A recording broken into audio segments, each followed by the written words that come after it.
Bagaimana sih kiatnya kita biar supaya bisa bertahan, jangan sampai hanya seluruh lantai ini media hanya cuma diukur dari bisnis. Bagaimana menurut Eci?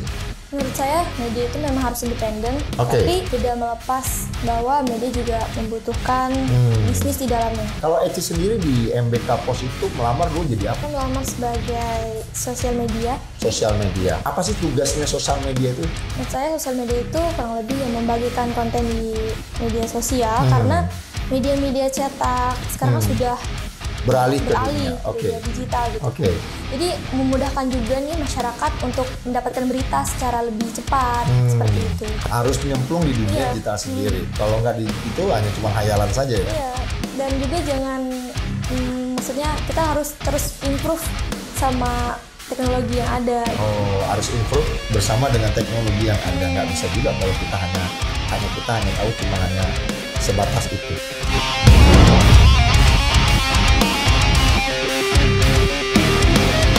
Assalamualaikum warahmatullahi wabarakatuh. Terima kasih ketemu kembali lagi dengan kami di Suara MBK Pos. Teman-teman MBK Pos, hari ini kami ingin meluncing podcast kami yang pertama, podcast kami yang akan kami berikan untuk edukasi kepada teman-teman kita yang ada di luar sana. Bagaimana sistem MBK Pos berjalan dari tahun 2008 sampai dengan sekarang. Teman-teman MBK Pos, atau di podcast kita di Suara MBK Pos, hari ini saya kedatangan bintang tamu yang sangat luar biasa. Beliau juga masih seorang Sri Kandi, tetapi bukan dari Jawa Barat, tetapi dari Jakarta, bersama dengan Eci. Apa kabar Eci? Alhamdulillah baik Pak. Alhamdulillah. Eci, kita ngobrol santai di Suara MBK Pos. Eci, kira-kira sudah berapa lama? Atau berapa lama dari mulai sekarang Eci sudah bergabung di MBK Pos? Kurang lebih 1 bulan. 1 bulan. Menurut Eci, MBK Pos itu seperti apa kira-kira? Menurut saya MBK Pos merupakan media yang di dalamnya itu terdapat orang-orang yang sefrekuensi dengan saya ketika saya bergabung, dan saya merasa bekerja di sini sangat nyaman, sehingga ide-ide kreatif saya juga bisa tersalurkan. Kamu masih ingat nggak sih waktu pada saat kamu melamar? Kan otomatis gini, MBK Pos ini berdiri tahun 2008 sampai sekarang ini udah adalah satu prestasi yang sangat luar biasa dia bertahan. Pertama dari warna, kemudian fontnya, dulunya dia di media cetak, sekarang ke dunia digital gitu ya. Kemudian sentuhannya banyak Gen Z yang sekarang. Apa sih yang kamu lihat dari MBK Pos saat ini sehingga pada saat kamu ingin melamar dan bisa bekerja sama dengan tim yang ada di MBK Pos? Menurut saya melihat MBK Pos menjadi media yang berani. Ketika saya melihat di Google, di internet saya mencari, dan kemudian saya merasa di perkembangan zaman ini saya bisa menjadi salah satu tim di mana akan mengembangkan MBK Pos ini menjadi lebih berwarna, lebih berani lagi gitu. Makanya kenapa saya sangat tertarik. Nah, jadi sehingga kan gini, tadi kan Eci mengatakan bahwasannya dia berani, kemudian lebih tegas, kemudian berpikiran secara jujur, kemudian jarang terintervensi dari pihak manapun. Sehingga warna yang sekarang ini tuh identik dengan hitam dan merah. Banyak orang mengatakan begini, media sekarang ini bertahannya itu terkadang dari sisi bisnisnya. Menurut Eci, selaku Eci yang pernah bekerja sama dengan dunia permediaan atau dunia jurnalistik yang Eci tahu, bagaimana sih kiatnya kita biar supaya bisa bertahan, jangan sampai hanya seluruh lantai ini media hanya cuma diukur dari bisnis. Bagaimana menurut Eci? Menurut saya media itu memang harus independen, tapi tidak melepas bahwa media juga membutuhkan bisnis di dalamnya. Jadi saya rasa perlu adanya kolaborasi di antara itu semua. Iya, karena kalau misalnya media itu nggak bisnis juga, ya otomatis media itu nggak bisa berkembang juga. Karena bagaimanapun juga ada sumber daya manusia di situ kan. Kemudian ada juga yang namanya kehidupan di dalam halnya. Contohnya apa? Kegiatan ini memang perlu dengan yang namanya dunia bisnis. Tapi Eci sepakat adanya dunia bisnis di media? Saya sendiri sepakat karena memang kebanyakan melakukan seperti itu. Teman-teman Suara MBK Pos, Eci mengatakan begini, dunia media itu tetap memang harus ada dunia bisnis. Karena kalau nggak dunia bisnis, bagaimana kita kita bisa menjalankan, tetapi tidak mengurangi esensi yang namanya kode etik pers nasional. Karena bagaimanapun kita kan di bawah naungan Undang-Undang Pers nomor 40 tahun 99, sehingga media tetap harus mengikuti yang namanya norma hukum dan sehingga tidak sembarangan untuk memberi opini ataupun pengarangan bebas di dalam pemberitaan. Kalau Eci sendiri di MBK Pos itu melamar dulu jadi apa? Saya melamar sebagai sosial media. Sosial media. Apa sih tugasnya sosial media itu? Kalau menurut Eci yang lebih sederhana, kemudian santai, kemudian yang kekinian itu menurut Eci seperti apa sih? Menurut saya sosial media itu kurang lebih yang membagikan konten di media sosial karena media-media cetak sekarang sudah beralih ke dunia digital gitu. Jadi memudahkan juga nih masyarakat untuk mendapatkan berita secara lebih cepat seperti itu. Karena bagaimana juga masyarakat sekarang sudah setidaknya walaupun harga HP-nya harganya cuma 1 juta, itu kan sudah ada Google, kemudian sudah ada IG, sudah ada WhatsApp, link itu bisa di-share kemana-mana. Sehingga memudahkan orang untuk daripada harus mencari media cetak ke zaman sekitar 70-an 80-an yang lalu gitu. Jadi orang harus beli di loper-loper koran, kemudian harus langganan koran diantar dengan loper koran atau sebagai kurir media kan seperti itu. Nah, sekarang orang ngebuka dunia berita itu sudah bisa membuka merek-merek ataupun brand-brand media yang besar-besar sekarang ini. Nah, selain di media sosial, menurut Eci, apa sih yang menjadi fungsi seorang media sosial dalam bekerja di suatu media? Menurut saya menjadi sosial media itu sangat mempengaruhi bagaimana konten itu berjalan, apa yang ada di dalam media itu dari website itu bisa diolah seperti apa di media sosial, dibuat semenarik mungkin, entah itu bentuknya gambar, video ataupun gabungan dari hal itu. Menurut saya memang sangat penting adanya media sosial. Siapa yang mengajarin kamu pertama di luar dari di kampus di dalam dunia media sosial? Selain di kampus, saya juga beberapa kali mengikuti komunitas, misalkannya ada project based internship. Sebentar, pelan-pelan. Project based internship itu biar supaya teman-teman di luar sana mungkin nggak menikmati ikut seperti kayak Eci. Apa sih arti dari hal itu? Jadi project based internship itu biasanya dilakukannya singkat, Pak. Misalnya saya mendaftar sebagai social media, di sana nanti akan diajari bagaimana membuat content plan, content plan, content pilar, bagaimana kita menjadi copywriter, menulis caption, terus bagaimana caranya mendesain yang sederhana tapi bisa menarik juga. Jadi bagaimana menjadi content writer, bagaimana mendesain, kemudian bagaimana menarasikan sehingga timbul yang namanya seperti yang kayak kamu kerjakan sekarang di MBK Pos, yaitu di VO itu tadi.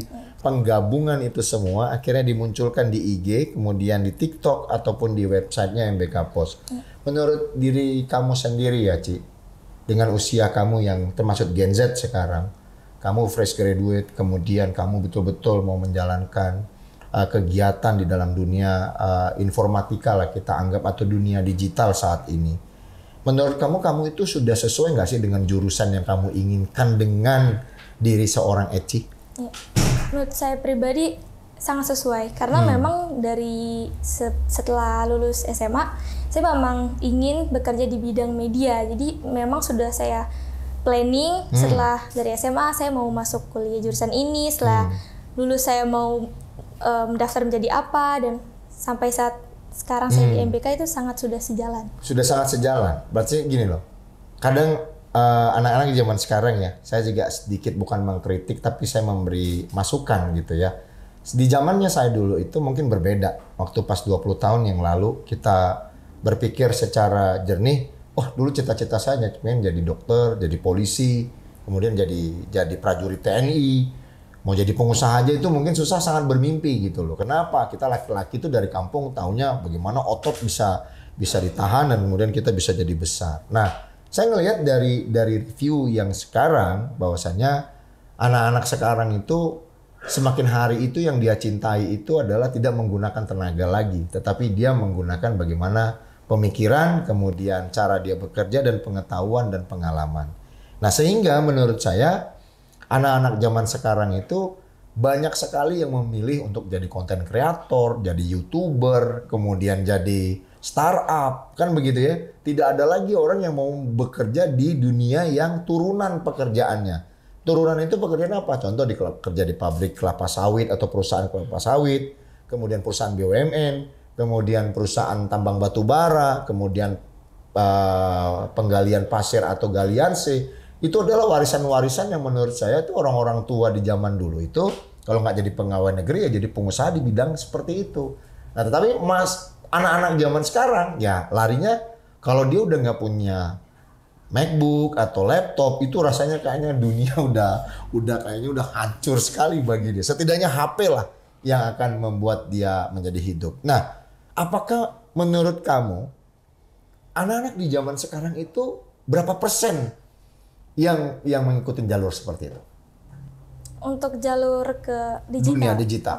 Zaman sekarang. Menurut saya hampir mungkin 90% sudah. 90%. Iya. Memang sebenarnya gini ya, 90% berarti ketinggalan juga yang lama ya. Berarti udah memang nggak bisa terupgrade juga pekerjaan-pekerjaan yang lama. Karena sekarang juga jual-jual komoditi juga sudah ada di pasar-pasar e-commerce kan begitu ya. Betul nggak sih? Betul. Ya seperti kayak kita belajar di TikTok, di Shopee, kemudian lagi di Gojek gitu kan semuanya bisa teraplikasi, apalagi buat bayar BPJS, bayar pajak, bayar listrik, itu sudah tidak lagi menggunakan konvensional di loket. Kamu pernah nggak sih ngerasakan seperti itu? Nggak pernah? Semua digital. Semua digital. Berarti di zaman sekarang ini memang semua sudah digital. Nah, gini loh, apa sih harapan kamu biar supaya bisa bertahan di dunia digital ini? Seperti apa wawasan pandangannya Eci itu kalau udah ngelihat banyak kan sekarang ini yang bangkrut dengan secara tiba-tiba di dunia digital. Bagaimana caranya menurut Eci biar supaya bisa bertahan?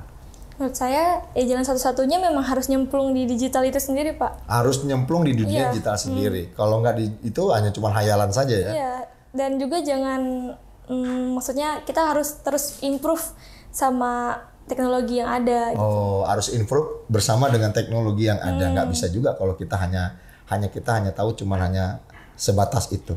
Ci, di dalam dunia job desk-nya kamu, kan kamu tuh tidak pernah kelihatan secara wajah. Baru ini kelihatan secara wajah, kita bisa podcast di Suara MBK Pos. Apa sih kendala yang sering kamu baca pada saat narasi yang selalu kamu itu agak kesulitan dengan job desk kamu? Mungkin saat VO itu pasti ada rasa deg-degan buat bacain naskahnya, Pak. Oke. Tapi makanya kenapa setiap sebelum rekaman itu harus latihan dulu. Jadi selain latihan juga memahami naskah gimana intonasinya yang bagus, menarik. Terus juga kan ada kalimat-kalimat yang mungkin nanti kepleset. Nah, itu juga dilatih terus supaya nanti pas rekaman lancar.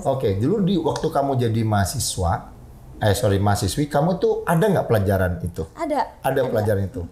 Itu belajarnya itu.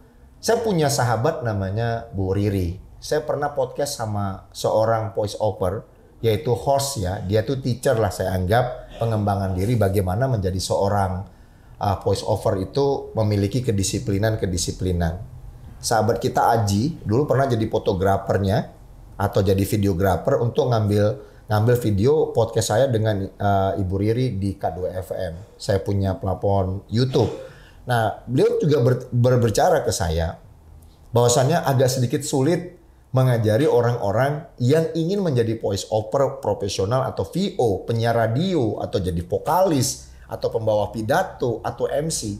Itu kan semua yang dijual ada ciri khas dari intonasi suaranya.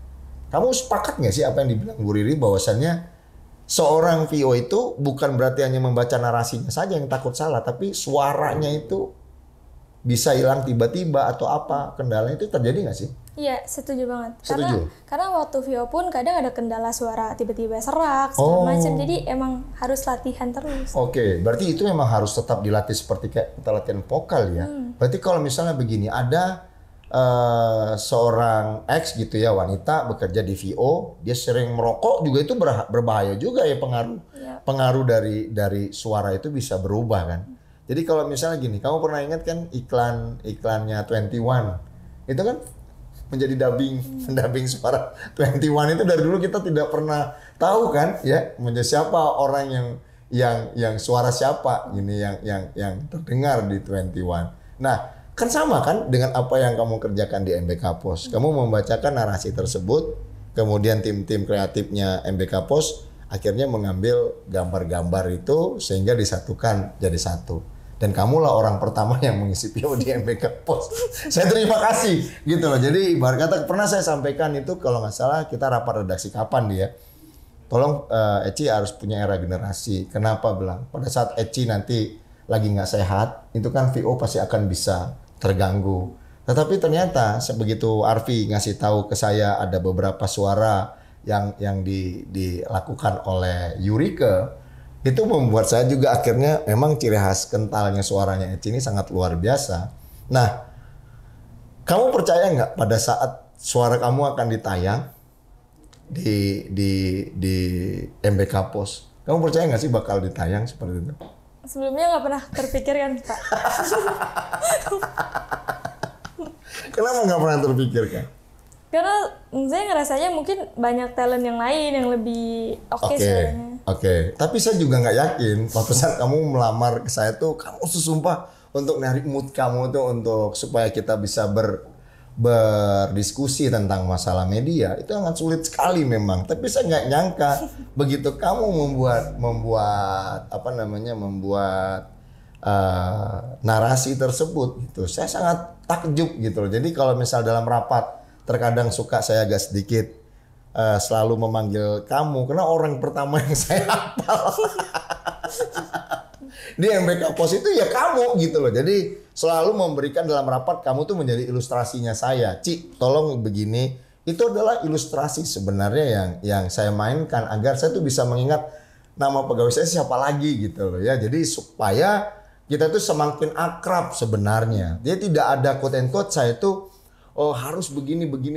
Enggak gitu loh. Jadi saya tuh juga berupdate diri lah bahwasannya di zaman sekarang itu saya harus lebih tahu bagaimana anak-anak bisa menyesuaikan pekerjaannya. Karena kalau sekarang pakai tekanan tapi juga target nggak tercapai ya juga repot juga. Itu yang tadi seperti kayak poin pertama, kamu sepakat nggak kalau media ini juga mesti harus independen tetapi harus bisnis? Iya. Benar kan? Iya. Kan emang harus sepakat. Nah, apa harapan kamu ke depan sekali lagi menurut saya VO ini bisa tetap bertahan? Untuk seluruhnya, bukan hanya untuk MBK Pos gitu. Karena kamu bakal menemukan lagi tantangan-tantangan yang akan besar gitu loh. Jadi narasi yang bisa panjang, kemudian makna dan tujuannya lebih berat lagi. Bagaimana kamu tetap harus stay di posisi dengan job desk kamu? Ya pasti terus berlatih dan tidur harus cukup, terus juga jangan kebanyakan minum es, makan gorengan. Oh, itu berpengaruh ya? Berarti tadi saya salah tadi sebenarnya bahwa kamu makan gorengan. Sekali-sekali nggak apa-apa, Pak. Oh, sekali-sekali nggak apa-apa. Karena udaranya agak dingin, memang pembawanya pengen makan. Jadi makanya di sini tuh kebanyakan di Bandung ini adalah kulinernya pasti goreng-gorengan, cimol-cimolan, kemudian banyak lah pokoknya yang jajanan pasar, betul-betul kuliner yang mesti kamu cicipi gitu. Tapi ya sudah lah. Jangan banyak-banyak, ntar banyak dahi yang nggak bisa keluar suaranya. Voice over buat kamu apa sih? Menurut saya voice over kan suara ya Pak. Menurut saya suara itu perayaan. Suara itu adalah perayaan, suara itu adalah kegembiraan, suara itu adalah kehidupan. Kamu sepakat nggak dengan itu? Sepakat. Eci, terima kasih udah mau nemenin saya di Suara MBK Pos. Mudah-mudahan job desk kamu terus berkembang. Amin. MBK di tangan kamu bisa memiliki warna-warni dengan tim yang lainnya. Sekali lagi terima kasih. Sampai ketemu di episode berikutnya. Teman-teman MBK Pos, di Suara MBK Pos, terima kasih sekali lagi. Saya sudah berbicara dengan Eci. Sampai ketemu di edisi berikutnya. Assalamualaikum warahmatullahi wabarakatuh.